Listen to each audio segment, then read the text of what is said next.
प्रतापपुर नाम के शहर के पास मानपुर नाम का एक छोटा सा गांव था। उस गांव में एक लकड़हारा रहता था जिसका नाम सुनील था। मानपुर से लगभग 2 किलोमीटर की दूरी पर एक घना जंगल था जहां से सुनील लकड़ियां काटकर अपनी रोजी रोटी कमाता था। सुनील बहुत मेहनती इंसान था। वो सुबह सुबह जल्दी उठकर जंगल की ओर लकड़ियां काटने के लिए निकल जाता था। किंतु सुनील की एक कमी थी, उसका भोलापन। उसके इसी भोलेपन का फायदा उठाते हुए प्रतापपुर के व्यापारी उसे निश्चित दाम से कम रुपए दे जाते थे, लेकिन सुनील कभी भी पलटकर उनसे अपना मेहनताना नहीं मांगता था। उसके इसी व्यवहार के कारण शहर के व्यापारी उससे सस्ते में लकड़ी खरीद कर ले जाते थे और सुनील हमेशा नुकसान में रहता था। उसकी आमदनी दिन पर दिन घटती ही जा रही थी। यही नहीं, उसके गांव के लोग उससे उसका राशन, बर्तन आदि उधार तो ले जाते, लेकिन वापस करने की सोचते भी नहीं थे। ये सारे दृश्य भगवान आसमान से देख रहे होते हैं और सुनील की ये दशा देखकर उन्हें बहुत दुख होता है। वे कहते हैं, अगर मैंने सुनील को अपना हक मांगना नहीं सिखाया तो इस तरह से इसके पास कुछ भी नहीं बचेगा। नहीं नहीं, मैं ऐसे ईमानदार इंसान के साथ अन्याय होते नहीं देख सकता। मुझे इसे अपना हक मांगना सिखाना ही होगा। ये कहकर भगवान उस जंगल में बनी एक गुफा में जाकर छुप जाते हैं जहां सुनील लकड़ियां काटने जाता था। अगले दिन जब सुनील उस गुफा के सामने से गुजरता है तो भगवान अपनी शक्ति से उसकी कुल्हाड़ी उसके हाथ से गायब करके गुफा में अंदर की ओर खींच लेते हैं। ये देखकर सुनील हैरान हो जाता है और कहता है, कौन है गुफा के अंदर? तुमने मेरी कुल्हाड़ी मुझसे क्यों छीन ली? बताओ, आखिर कौन हो तुम? सुनील की ये बात सुनकर गुफा के अंदर से एक भयंकर आवाज में जवाब आता है, मैं गुफा का पिशाच हूँ। मुझे कुल्हाड़ियाँ बहुत अच्छी लगती हैं, इसलिए आज से तेरी ये कुल्हाड़ी मेरी है। जाकर दूसरी कुल्हाड़ी खरीद कर अपना काम कर। मैं तेरी कुल्हाड़ी अब नहीं दूंगा।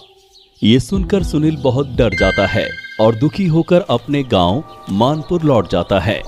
घर लौटकर सुनील बैठ जाता है और रोने लगता है। रोते रोते वो कहता है, हे भगवान, मेरे साथ ही ऐसा अन्याय क्यों होता है? अब आज मैं क्या खाऊंगा? आज तो कुछ कमाई भी नहीं हुई है। तभी सुनील को याद आता है कि उसके बक्से में कुछ रुपए पड़े हुए हैं जो उसने बचत करके रखे थे। जब वो जाकर बक्से में देखता है तो उसमें 300 रुपए पड़े थे।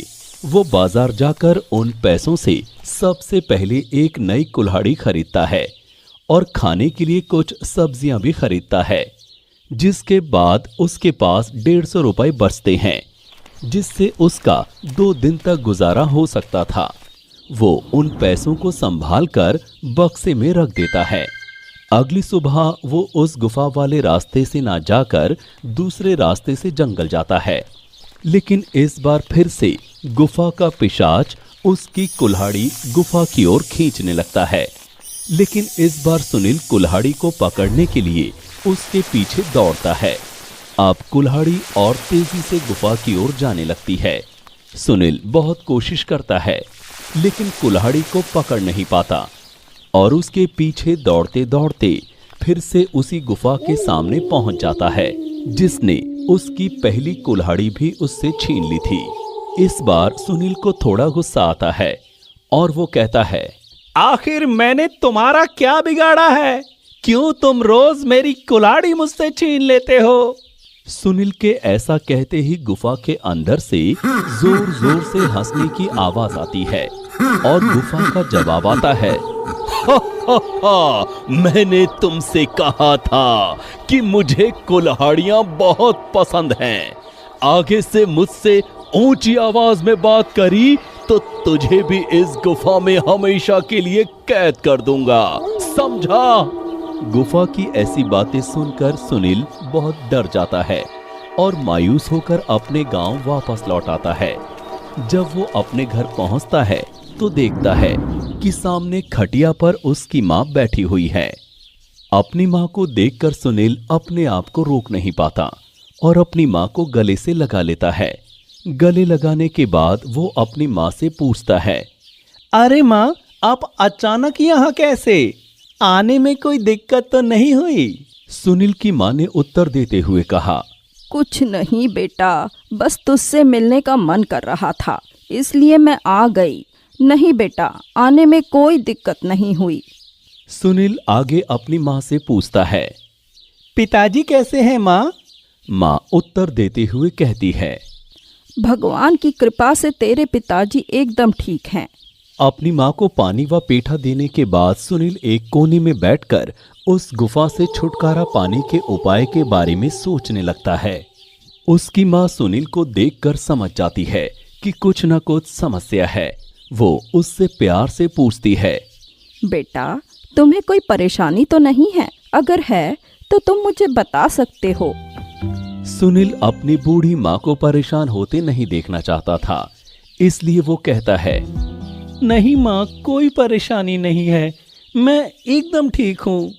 उसकी माँ फिर से पूछती है, बेटा, कोई भी परेशानी है तो तुम मुझे बता दो, मैं तो तुम्हारी माँ हूँ ना, मुझसे क्या छुपाना, शायद मैं तुम्हारी मदद कर सकूं। ये सुनकर सुनील का सब्र टूट जाता है और वो अपनी माँ की गोद में सिर रखकर रोने लगता है और कहता है, माँ, पास के ही जंगल में जहाँ मैं लकड़ियाँ काटने जाता हूँ, वहाँ पर एक जादुई गुफा है जो बोलती है और वो लकड़ियाँ चुराती है। मैंने उससे छुटकारा पाने की बहुत कोशिश की, पर वो गुफा अपनी शक्ति से हर बार मेरी कुल्हाड़ी अपने अंदर खींच लेती है। मुझे समझ नहीं आ रहा कि अब मैं क्या करूं। मेरे पास तो अब नई कुल्हाड़ी खरीदने के भी पैसे नहीं हैं। ये बोलकर सुनील फिर से रोने लगा। ये सुनकर सुनील की माँ का दिल भर आया और उन्होंने सुनील को शांत कराया। सुनील के शांत होने के बाद उन्होंने उससे पूछा, बेटा, क्या तुमने कभी गुफा के अंदर जाकर अपनी कुल्हाड़ी पाने की कोशिश नहीं की? सुनील ने जवाब दिया, नहीं माँ, मैंने कभी उस गुफा के अंदर जाकर नहीं देखा। मैं तो हर बार बाहर से ही वापस आ गया।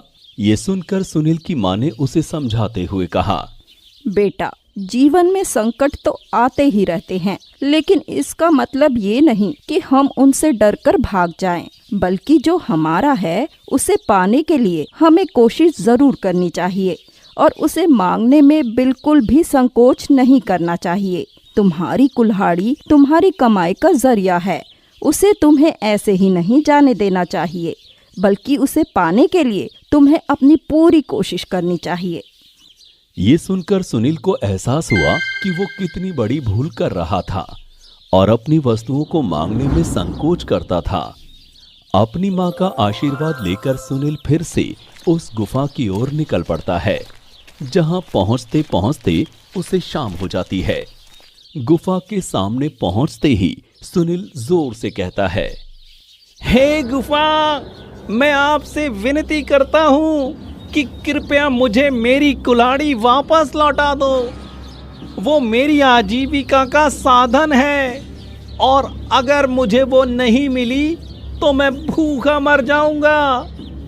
ये सुनकर गुफा के अंदर से उत्तर आया, तेरी कुल्हाड़ी तो तुझे खुद ही लेनी पड़ेगी। अगर तुझ में हिम्मत है तो गुफा के अंदर आ और आकर ले जा अपनी दोनों कुल्हाड़ियां। सुनील ने सोचा कि अगर मैं अंदर गया तो ये गुफा मुझे हमेशा के लिए कैद भी कर सकती है, लेकिन तभी उसे अपनी माँ की बात याद आई और वो अपनी सारी हिम्मत जुटाकर गुफा के अंदर चला गया। जैसे ही वो अंदर गया, उसने देखा कि सामने उसकी दोनों कुल्हाड़ियां पड़ी थी। वो सावधानी के साथ उनके पास गया और तुरंत उन्हें उठाकर गुफा के बाहर आ गया। वो बहुत हैरान हुआ कि गुफा ने तो उसे कुछ भी नुकसान नहीं पहुंचाया और अपनी कुल्हाड़ी पाकर वो बहुत खुश हुआ।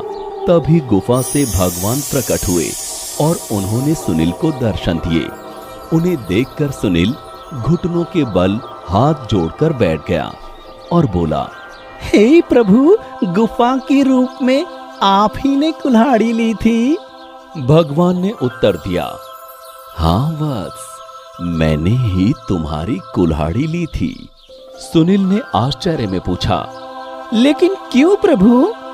भगवान ने उत्तर देते हुए कहा, हे वत्स, तुम सदैव अपनी वस्तुओं को कभी वापस नहीं मांगते थे और अपनी लकड़ियों का उचित दाम भी नहीं मांगते थे। इसलिए ये सब तुम्हें ये सिखाने के लिए किया ताकि तुम्हें ये एहसास हो कि हमें अपनी वस्तुओं व अपने अधिकार को मांगने के लिए बिल्कुल भी संकोच नहीं करना चाहिए। ये सुनकर सुनील ने निश्चय किया कि वो अब कभी भी जो उसका है उसे मांगने में संकोच नहीं करेगा। इसके बाद भगवान सुनील को आशीर्वाद देकर गायब हो जाते हैं। सुनील खुशी खुशी अपनी दोनों कुल्हाड़ी लेकर अपने गांव वापस आ जाता है। उसे देखकर उसकी माँ उसे गले से लगा लेती है।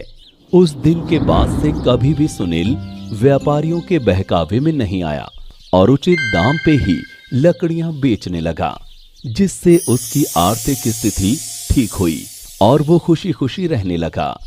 शिक्षा, जो हमारा है उसे मांगने में हमें संकोच नहीं करना चाहिए।